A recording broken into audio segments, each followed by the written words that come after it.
Hello friends, a very good morning to all the students. Am I audible to all?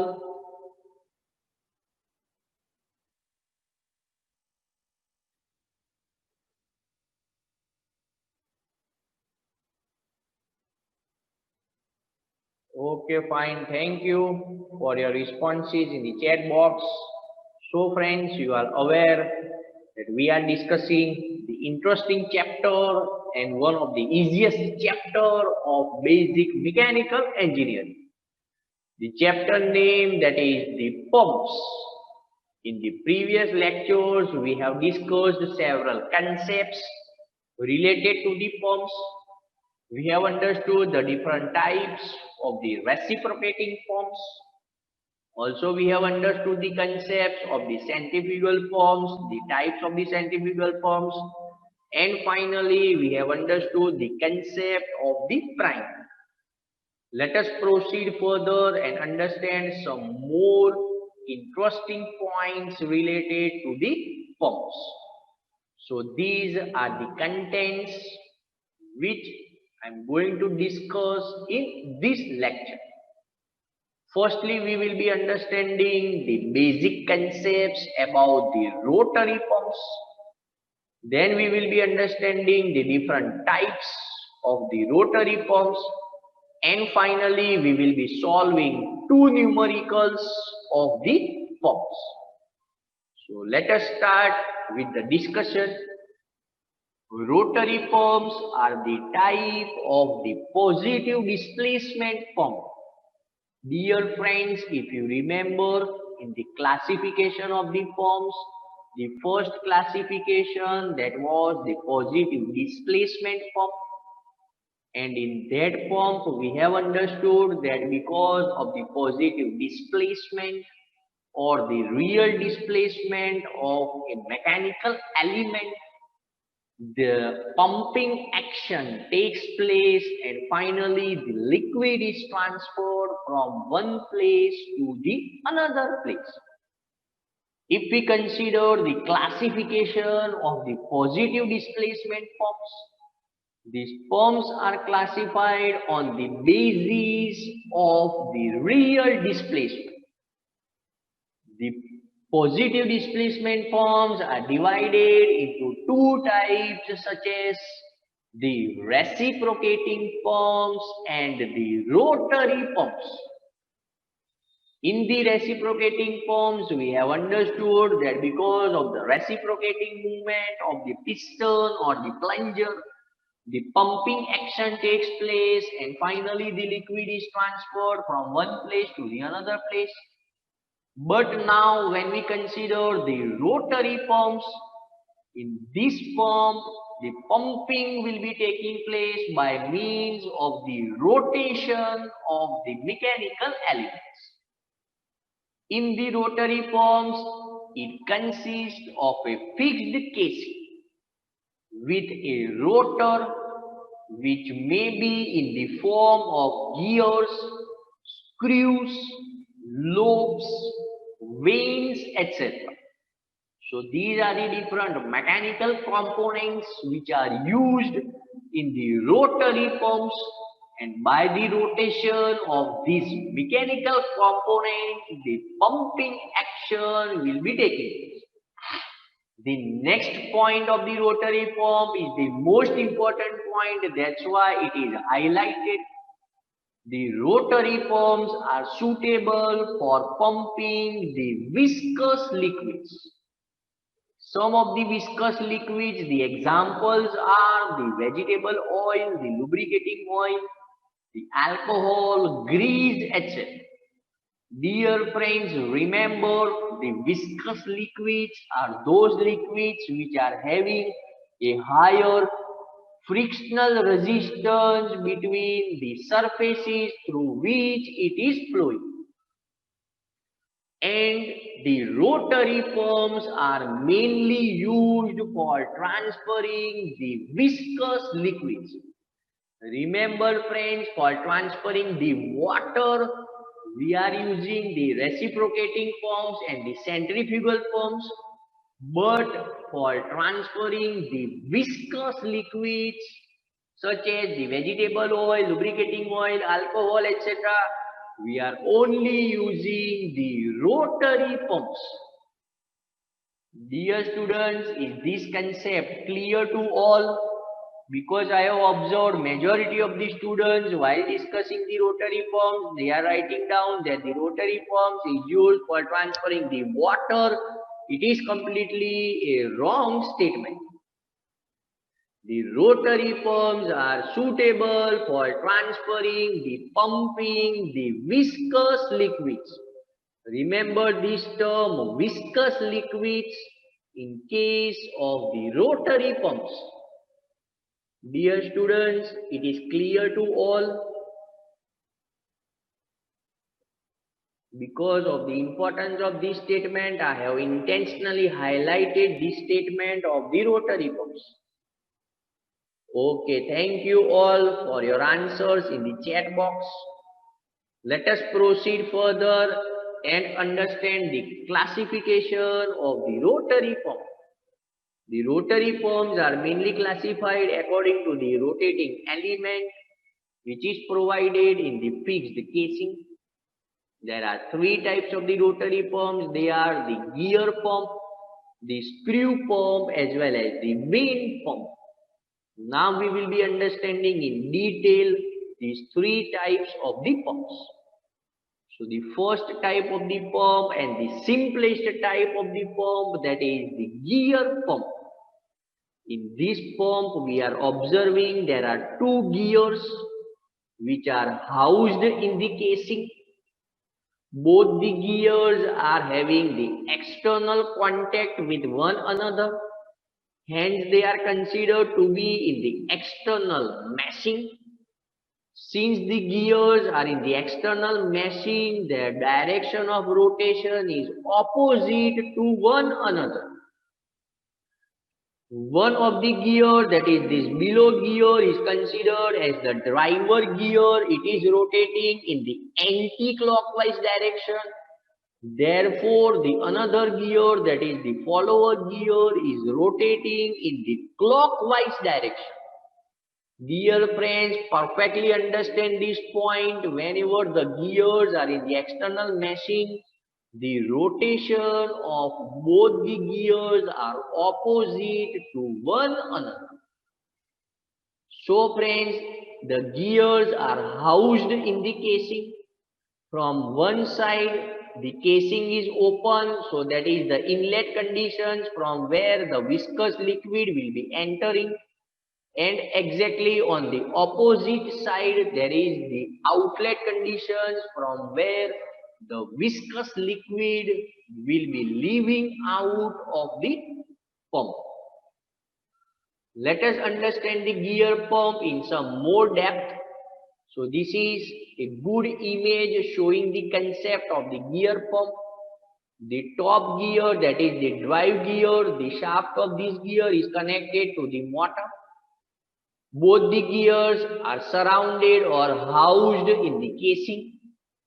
The one line which is shown in this side, that is considered as the inlet conditions of the casing, and the exactly opposite line, that is considered as the outlet or the delivery. For better understanding of the working of the gear pump, let me show you the animation of the gear pump.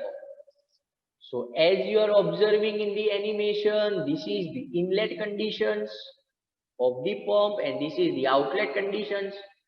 One of the gear is considered as the driver gear. The movement of this gear will be rotating its opposite gear, and since both the gears are in the external meshing, they will be rotating in the opposite directions. When the viscous liquid is entering in the casing, because of the rotation of the gears, the viscous liquid will be divided into two parts. One part will be transferred on the top side of the casing according to the movement of this gear, and the another part will be transferred on the bottom side of the casing as shown by the rotation of the bottom gear. Finally, both these parts will again come in contact on the opposite side of the casing, and from that particular side, the viscous liquid will be delivered out of the gear pump. Dear students, it is a very easy topic, very interesting topic. The gear pump is maximum used in the practical applications for transferring the viscous liquids. And when we are considering the viscous liquids, we need not to consider the flow rate. Only our target is to transfer the viscous liquid from one place to the another place. Let me ask you the question. It is clear to all the working of the gear pump and some of the basic concepts of the gear pump. Is it clear to all the students? I want the responses from majority of the students in the chat box so that I can proceed further with the next type of the rotary pump. Okay, thank you all for your answers in the chat box. Let us proceed further and understand the second type of the pump, that is the screw pump. So this is the cut section of a screw pump which is used in the industrial sectors. In this pump, there will be the two rotating screws. So this is one of the screw which is rotating, and adjacent to that is the another screw. From one side of the screw pump, there is the suction conditions, and on the exactly the opposite side, there will be the delivery conditions. Let us proceed further and understand in more depth about the screw pump. As you are seeing that on the rotors, the two screws are connected. Both the screws are rotating with respect to one another. The topmost side of the screw, the top screw is connected with the electric motor or the prime mover. The bottom side, as you are observing in the image, that is the inlet conditions through which the viscous liquid will be entering in the pump. By the motion of the two screws, the viscous liquid will be transferred in the pump and finally passed on to the other opening of the pump. That other opening is the outlet conditions. And finally, the viscous liquid is transferred to the delivery side and it is removed from the pump. For better understanding of the working of the screw pump, let me show you the animation. In this animation, there is only a single inlet is shown. So as you are observing from one side of the casing, the viscous liquid is entering in the pump.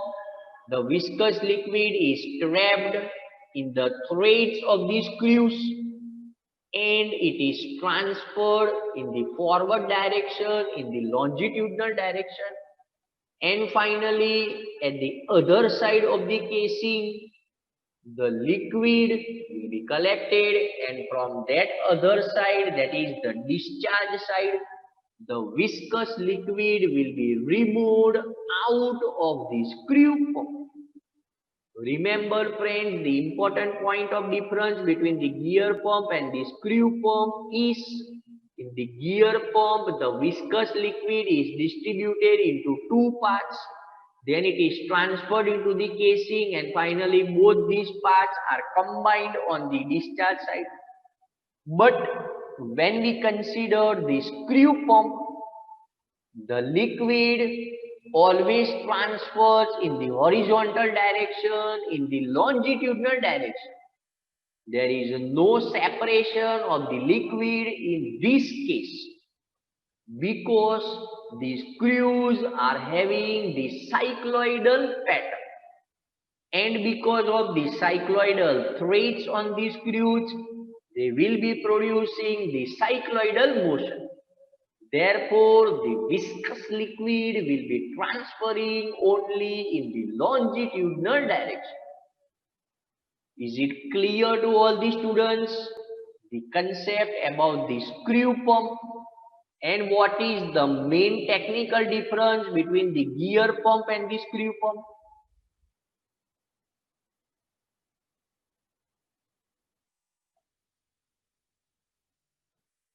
Are all the students getting the points? For better understanding, I am showing you the actual images, the industrial images, and for clearing the concepts of the working, also I am showing you the animations so that the concepts are perfectly clear in your minds. Thank you all for your positive answers in the chat box. Now let us proceed further and understand the third type of the rotary compressor, that is the vane compressor. So this is the cut section model of the vane pump which is used in the industries. Let us understand some more concepts of the vane pump. So this is the arrangement of the vane pump. In the image, remember friends, the silver portion, that is the rotor, and surrounding the rotor, that is the casing. The brown portion is the casing of the pump. In this type of the pump, there is the special design. The rotor is eccentrically connected with the casing. Eccentrically connected, that means you are observing on the top, the heads are similar of the casing and the rotor, but the legs are different. You are seeing this space at the bottom side. So this connection is known as the eccentrical connection. It is very important to operate the vane pump. And the casing will be having the radial slots. In these radial slots, the vanes will be provided. The vanes will be having the sliding motion by the rotation of the rotor. So for better understanding, let me show you the animation of the vane pump. So this is the animation showing the working of the vane pump. As you are seeing in the animation, the centermost part, that is the rotor, and outer periphery, that is the casing, both are eccentrically connected with one another. From one side of the pump, that is the suction side, from where the viscous liquid will be entering, and the opposite side, that is the delivery side or the discharge side. As you are seeing that by the rotation of the rotor, the vanes will be sliding in the housing which is provided. When the vanes are sliding, they are creating the pockets between the rotor and the casing. Because of these pockets, the viscous liquid will be trapped in the pockets.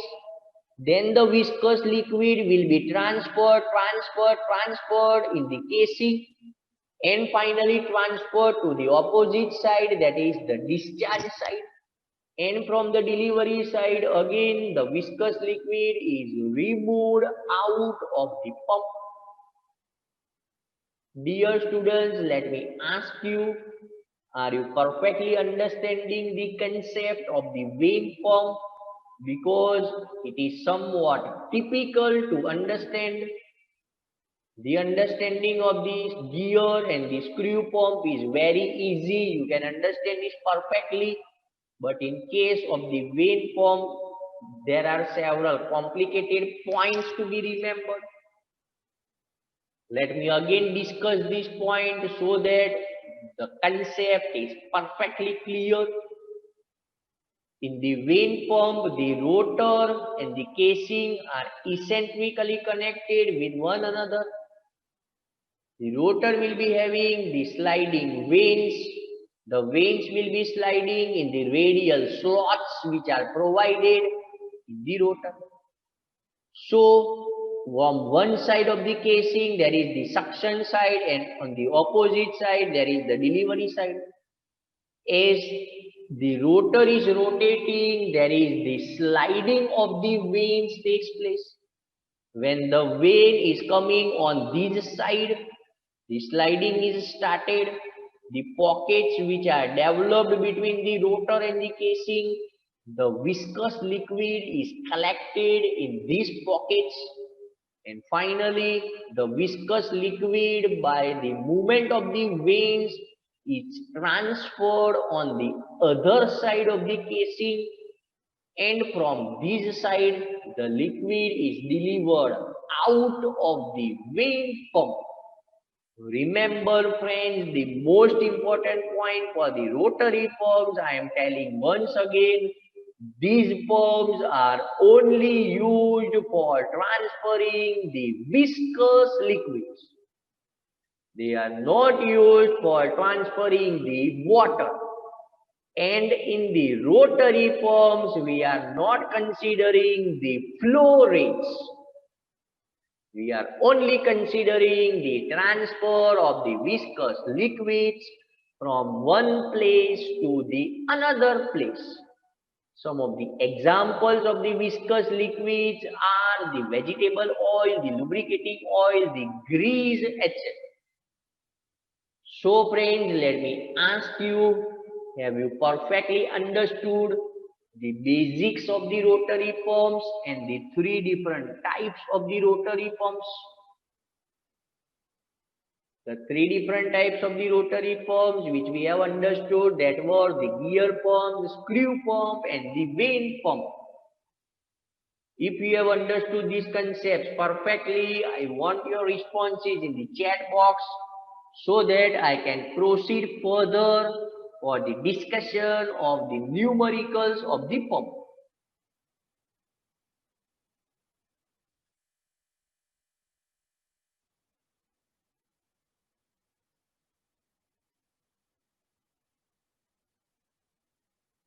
I want the answers of the students in the chat box if you have understood perfectly. Okay, thank you. Now I am getting some good maximum responses. Thank you all for your positive answers. Let us proceed further and now understand the numericals of the pump. Dear friends, in the GTU examination, the numericals of the pump were asked only one time in the examination. So I am discussing both those numericals which were asked in the GTU examination.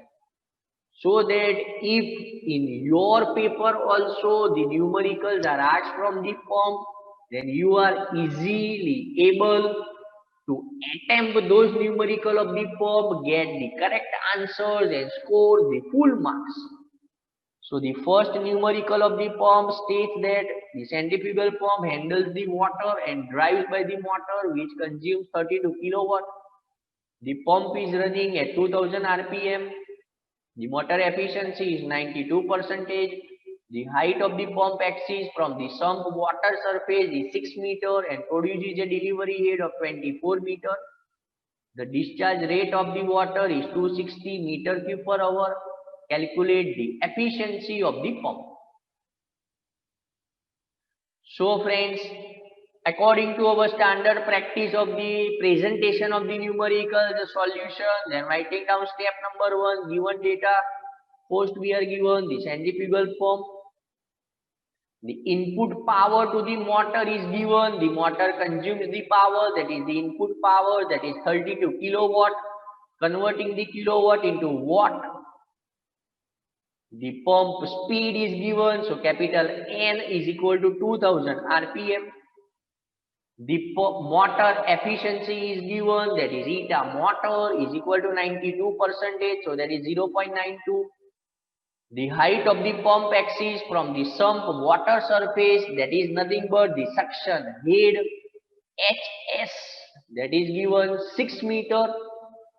Then we are given the delivery head, that is HT 24 meter. Also we are given the discharge rate of water, so Q is equal to 260 meter cube per hour. Converting this value in meter cube per second, so 260 divided by 3600, So answer is 0.0722 meter cube per second. Second step, that is to find. So the pump efficiency we need to calculate, that is eta pump. Dear students, it is clear to all the first two steps of the numerical. The step number 1 given data and step number 2 to find. Let me tell you once again, this numerical was asked in the GTU examination. Let us proceed further with step number 3, that is the calculations. So firstly, we are considering the total head developed by the pump, that is the manometric head. So the manometric head, that is HM, is equal to HS plus HD plus HV plus HFS plus HFD plus HFP. Now for the calculation purposes, neglecting the frictional heads and the velocity head. So on neglecting these terms, finally we are getting the manometric head HM is equal to HS plus HD. So that is 6 plus 24, that is 30 meter. Assume that the density of the water rho, that is equal to 1000 kg per meter cube. Remember friends, if the density of the water is not given, you need to compulsory assume this value, that is the density of water rho is equal to 1000 kg per meter cube. Now friends, calculating the water power, if you remember this equation, PW is equal to rho GQ into HF, where rho density of water 1000, G you are already aware, that is 9.81 meter per second square, Q that is the rate of discharge, that is 0.0722, HM manometric head, that is 30 meter. On calculating, we are getting the answer PW is equal to 21.248 kilowatt. So this is the answer for the water power. Now we have been given the motor efficiency. So eta motor is equal to shaft power, that is PS output motor power divided by the input power to the motor. Simple equation for efficiency, output upon input, the output power of the motor, that is shaft power, and input power of the motor. In this case, we need to calculate the shaft power. So writing down the equation for shaft power, that is PS is equal to eta motor into the input power to the motor. So eta motor is given 0.92, input power is given 32 into 10 raised to power 3.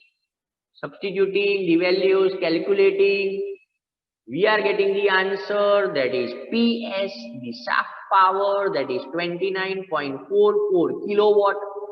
Now friends, with respect to the pumps, we are having both the powers, the water power, that is the output power, and the shaft power, that is the input power. So I can easily write down the efficiency of the pump, eta pump, that is equal to water power PW divided by the shaft power. Substituting the values of water power and shaft power, we are getting the answer eta pump, that is equal to 72%. Let me know in the chat box if you are getting this answer of the eta pump, that is 72%. How many students are getting this answer of 72%? If you have calculated the numerical, very easy numerical, just we need to understand the equations and we need to understand how we will be using the given values. Thank you. So some of the students have responded me in the chat box that they have calculated and they have got the answer, same answer as I am getting, that is 72%. So friends, now let us proceed further with the next numerical. In this numerical, a double acting reciprocating pump has the piston diameter of 150 mm and the stroke length of 2 to 5 mm. The suction and the delivery heights are 4 meter and 12 meter respectively. If the speed of the pump is 80 rpm and the actual quantity of the water discharge is 0.61 meter cube per minute, find the percentage slip, the coefficient of discharge and the power required to drive the pump if the efficiency of the pump is 80%. Remember friends, this numerical was also asked in the GTU examination. So as per our standard practice, let us just note down the given data. So first we are given the double acting reciprocating pump. Then we are given the piston diameter, that is small d is equal to 150 mm, converting mm into meter, so that is 0.12. And as we have understood in the theory, the piston is reciprocating within the cylinder. Therefore, on the basis of the piston diameter, we can calculate the cross-sectional area of the cylinder. So, cross-sectional area of the cylinder A is equal to pi by 4 d square. Substituting the value of diameter d, we are getting the answer A is equal to 0.01767 meter square. Then we are given the piston stroke length, that is capital L, is equal to 225 mm. Converting this value into meter, the piston stroke length is the distance covered by the piston during one stroke. Next we are given the suction head, that is HS 4 meter, and delivery head HD, that is 12 meter. Also we are given the pump speed, capital N, is equal to 80 rpm. Then we are given important value, that is the actual quantity of the water discharge. Since it is given the actual quantity, I am writing the notation, that is QA. It is given 0.61 meter cube per minute. Converting this value into second, we are getting the answer 0.01016 meter cube per second. And finally, we are given the pump efficiency, that is eta pump is equal to 80%, that is 0.80. Dear students, is it clear to all? Have you noted down all these given data? Shall I proceed further with the next step of the solution? I want your confirmations in the chat box. Okay, fine. So friends, the second step, that is to find. So in this numerical, firstly we need to calculate the percentage slip. Then we need to calculate the coefficient of discharge, that is CD. And finally we need to calculate the power required to drive the pump, to operate the pump, that is the shaft power. And we need to calculate, that is PS. Moving further to the calculations. Firstly, the theoretical quantity of the water discharged from the pump, that is Q is equal to LAN by 60 into 2. Remember friends, in the theoretical discharge, I have mentioned this 2 because in the given, we are having the double acting reciprocating pump. And in the theory, we have understood in both the strokes of the reciprocating pump, we are getting the water at the delivery side. Therefore, I have multiplied the theoretical quantity of the water discharged by the pump by the parameter, that is 2. Is it clear to all? Why I have multiplied this value with 2? I want your responses in the chat box if you have understood this point. Q is equal to LAN by 60 into 2. Substituting the values of L, A and capital N. Calculating, we are getting the answer. Q is equal to 0.010602 meter cube per second. Moving further, now the percentage slip is given as Q minus QA upon Q. And since we want to calculate the percentage, multiply by 100. We have calculated the value of Q. QA, the actual discharge is already given. We have converted that value in meter cube per second. Substituting these values in this equation of percentage slip, we are getting the final answer. Thus, the percentage slip is equal to 4.169%. Proceeding further, calculating the coefficient of discharge. So the coefficient of discharge CD is equal to QA by Q. We already know the values of QA and Q. Substituting the values, we are getting the final answer, that is the coefficient of discharge CD is equal to 0.958.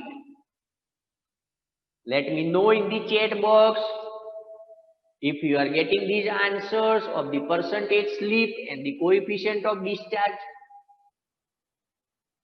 Let me know in the chat box if you are getting these answers of the percentage slip and the coefficient of discharge.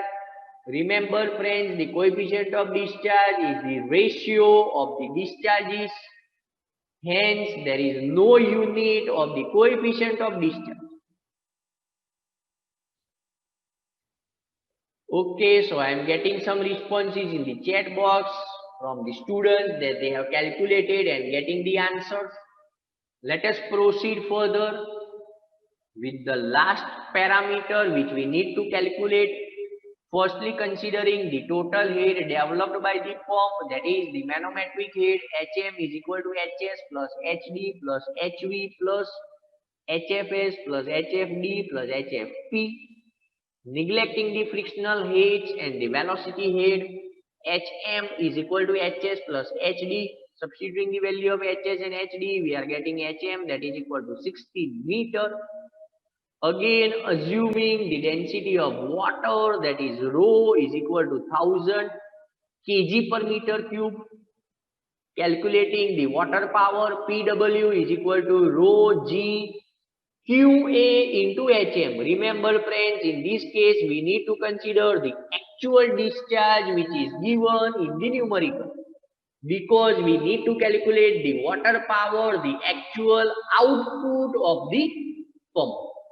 So we need to consider the value of QA in this equation. Substituting the values, we are getting the answer PW, that is equal to 1.595 kilowatt. Now we are knowing the efficiency of the pump. Eta pump is equal to water power upon the shaft power. But we are asked to calculate the shaft power. So PS is equal to water power upon eta pump. Substituting the values, we are getting the final answer. Thus, the power required by the pump to be driven, that is PS, is equal to 1.99375 kilowatt. Dear students, are you getting this answer?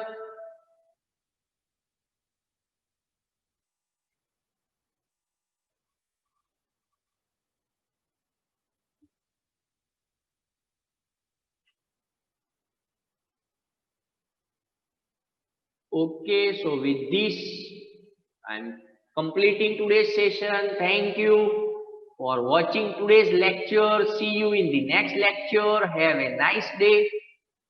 So friends, with this I am concluding, ending the chapter, interesting chapter, that is the pumps. Now if you are having any questions, you can ask me in the chat box.